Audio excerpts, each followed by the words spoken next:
With Pokemon Sword and Shield right around the corner, I thought it would be a good time to talk about my thoughts on the games by completely shitting on them. Now is not the time or place to be making Pokemon Sword and Shield videos. Talk about the best era of Pokemon, the DS era! So let's talk about the DS era of Pokemon, when Pokemon was at its best. There are about 14 fucking Pokemon games on the DS. And, that's not including the different versions.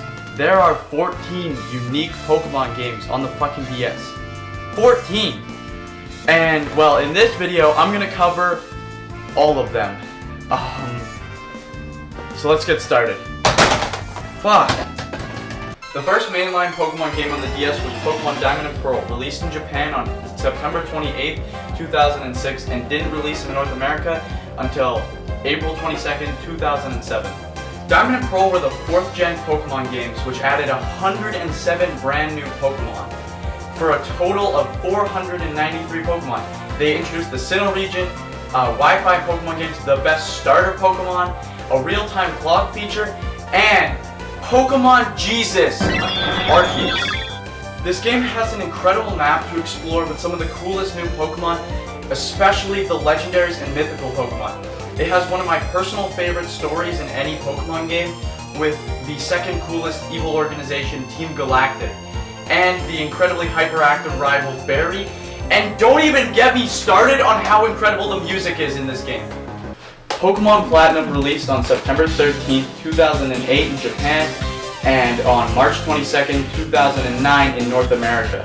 There weren't many changes going from Diamond and Pearl to Platinum, except for some new features like the Wi-Fi Plaza, some new Pokemon, and some minor story changes. Oh, and also the addition of...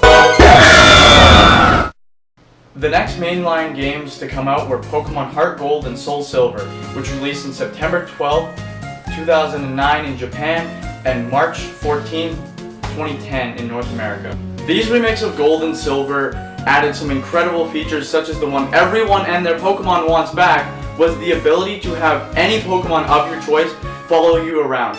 Please, Game Freak, we want it back in a mainline Pokemon game. Please! Please!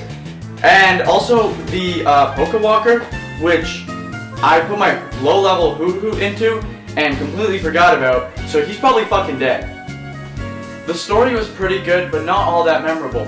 But it makes up for that with being jam-packed full of content, such as being able to revisit Kanto and fight all of the Kanto gym leaders, and the final challenge with Red is still amazing and incredible even in the remake. On September 18th, 2010, Pokemon Black and White released in Japan, and on March 4th, 2011, it released in North America. Pokemon Black and White were the 5th generation Pokemon games, meaning they added new Pokemon. They added the most new Pokemon to any generation. They added a whopping 156 new Pokemon for a total of 649 Pokemon. And fuck off, Gen 1ers, leave my goddamn ice cream and garbage Pokemon alone. They are amazing!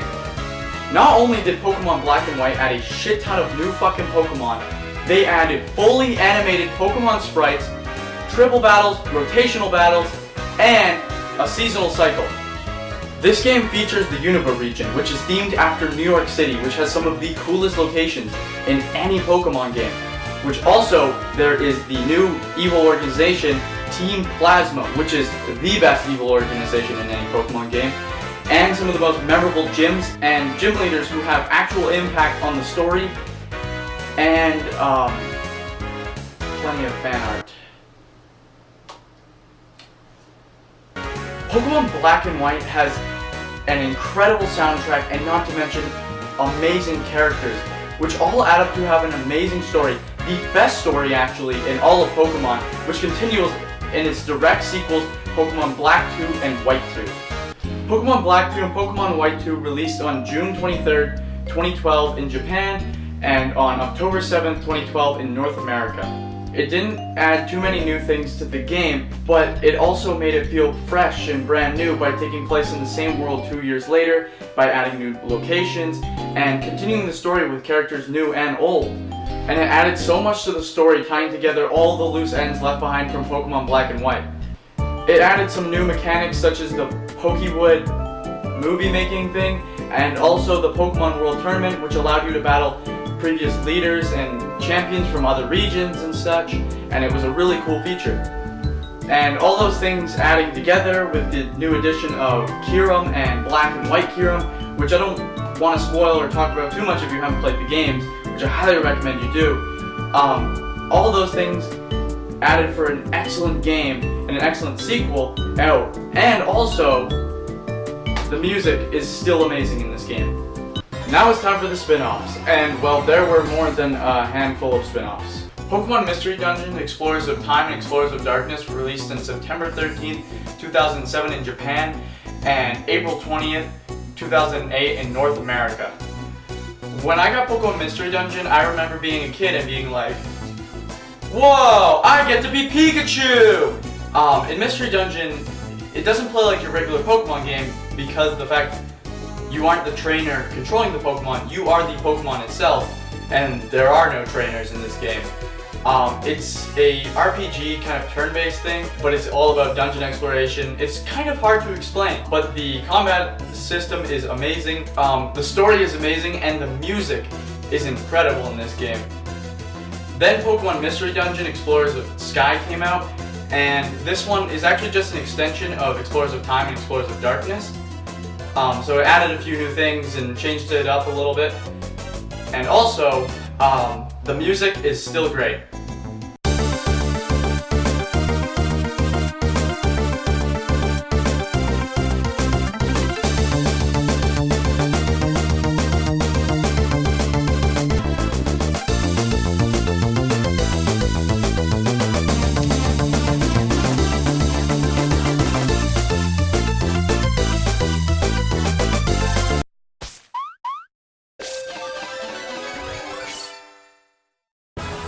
Pokémon Ranger games are really different and rarely talked about, but I fucking love them! Even though I've only played Shadows of Almia, Pokémon Ranger released in March 23rd, 2006 in Japan, and on October 30th, 2006 in North America. And even though I never played this Pokémon Ranger game, it was perceived rather well, and its gimmick and playstyle are incredibly interesting. On March 20th, 2008, Japan got Pokémon Ranger 2 Shadows of Almia, and then it released in North America on November 10th, 2008. I found drawing circles with the stylus at rapid speeds to be a lot of fun. Seeing the Pokemon sprites run around the world while you're exploring is amazing to see, especially all the Pokemon you capture will also follow you around, and they have their sprites follow you, which is an amazing thing I want to see more in Pokemon games. And also the OST is amazing, and at one point I thought I looked like the male ranger. I don't know, just thought that was something I should say. I'd love to see a Ranger game come to a future Nintendo console or be remade or anything. I would just love to see another Ranger game with upgraded graphics and such, because they're actually a lot of fun and it would be cool to see another one. Then on March 6, 2010 in Japan, Pokemon Rangers Guardian Sign came out, and in October 4th, 2010, released in North America. Guardian Signs was the last Pokemon Ranger game to come out this far, and we haven't seen anything else from it, and I still haven't played Guardian Signs either, or the first one, but I do plan on playing them one day. Pokemon Dash was the first Pokemon title to be released on the Nintendo DS, and it released on December 2nd, 2004 in Japan, and it released on March 14th, 2005 in North America. I never got my hands on this game either, but it looked like a lot of fun, and even though it was a fairly simple looking game, and the sprites looked really neat, looking like they came from the N64 era. Pokemon Trowsy released on October 20th, 2005 in Japan, and released in North America on March 6th, 2006. Trowsy was a simple puzzle game, much like Tetris, and was released for full price of a DS game, which I don't think was worth it for the time because something incredibly similar with Pokemon came out for free on the 3DS and mobile phones later on in the future. Learning with Pokemon Typing Adventure. This beast of a gaming masterpiece was released in Japan on April 21st, 2011. Then it was later released in Europe, but never released in North America. Do I want to play it? Hell yeah, I do! Did I look on the internet to find a box copy? Hell yeah, I did! Can I afford a box copy of this game? No. This game is obviously a typing game, and if you couldn't tell that by reading the name of the game, then maybe you might need to play this game for yourself. It's fairly cool. It's a simple typing game. The keyboard it comes with a whole keyboard, a Bluetooth keyboard for the DS. But it's actually themed after Zekrom and Reshiram, so they're just plain black and white keyboards. I think black was only in Japan and white was in Europe.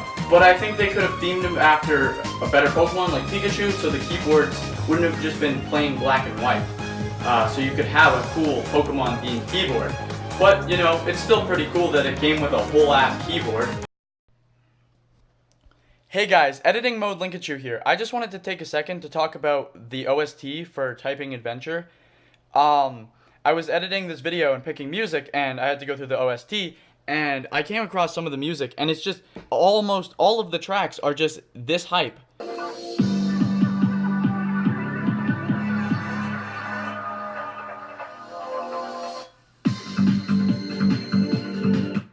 This is a fucking typing game. Why is the music this good? So, I recommend you check out the rest of it, or if you want to, I'll leave a link to it in the description. So, go check that out. But I just thought that was crazy. So, go ahead and take a look. Pokémon Conquest was released on March 17th, 2012, and on June 18th, 2012 in North America. Pokemon Conquest was released because there was a time where Fire Emblem games were doing fairly poorly on the DS. So what Nintendo thought to do was get Pokemon and slap it on Fire Emblem. I'm just kidding, but Pokemon Conquest plays a lot like the Fire Emblem games. Pokemon Conquest is actually a crossover with another turn-based tactical RPG called Nobunga's Ambition, which plays fairly similar to most Fire Emblem games, and it's pretty cool to see. I thought Pokemon Conquest was an incredible game. It was very good for a tactical RPG, especially themed around Pokemon, and it took place in ancient Japan, so it has a really cool theming to it, making all the music, all the aesthetic to the game all themed around ancient Japan, and it's a really cool game. If you haven't tried it, you should be sure to check it out, or play it yourself, or watch a video of it. Now do you understand why Pokemon was at its best during the DS era? There were so many games, and so many great ones at that. I can argue that everyone was great for what they did. And these games are amazing, and I grew up on these games. I grew up on the DS era, so it brings back a lot of nostalgia talking about these games, and I was just so glad I got to share my thoughts and opinions on these games in this video. So thank you very, very much for watching. It means a lot to me. And if you guys enjoyed this video, be sure to leave a like and comment down below. With that being said, that'll be all for today's video. Linkachu, out.